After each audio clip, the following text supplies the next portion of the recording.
Salep aslında orkideler ailesinin içerisindeki bazı orkide türlerinin yumrularından elde edilen bir maddedir. Bu yumruların temizlenip yıkandıktan sonra süt veya suyla haşlanıp kurutularak elde edilir. İçerisinde nişasta, şeker, glukomannan gibi karbonhidratlar, protein, yağ, A ve C vitamini, kalsiyum, fosfor ve potasyum içermektedir.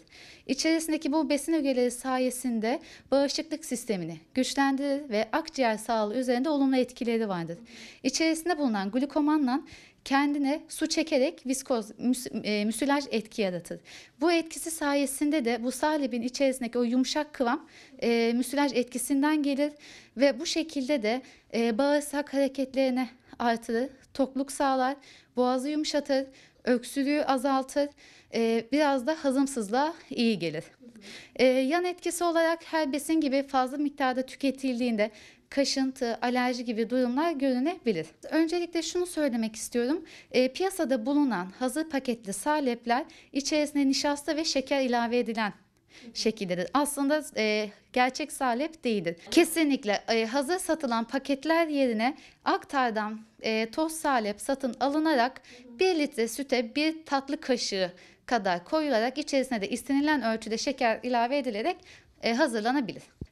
Günde ara öğünlerde 1 fincan ya da haftada 1-2 kez kullanılmasını tavsiye ederim. Çünkü içerisine şeker ilave edildiğinde kalorisi artmakta. Oldukça sağlıklı olan bu besini, bu içeceği fazla miktarda tüketildiğinde kalori artışına neden olabilmektedir. Bu nedenle miktarı da bizim için önemli. Haftada 1-2 kez ara öğünlerde dediğim gibi 1 bardak, 1 su bardağı ya da 1 fincan kadar tüketilebilir.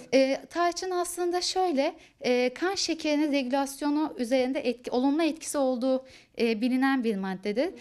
Tarçın hem biraz şekerli bir tat uyandırmakta bizde, hem de bunun yanında da kan şekerini düzenlemesi için biz oldukça tercih ediyoruz ve danışanlarımıza da hastalarımıza da tabii ki miktarına dikkat edilerek kullanılmasını tavsiye ediyoruz. Salepte de hem lezzet verir hem de kan şekeri düzenlenmesinde daha çok etkisi olacaktır. Bunun içerisine zencefil gibi madde de ilave edilerek bağışıklık sistemini de daha çok güçlendirebilir. Akciğer sağlığımızla da oldukça ilişkilidir.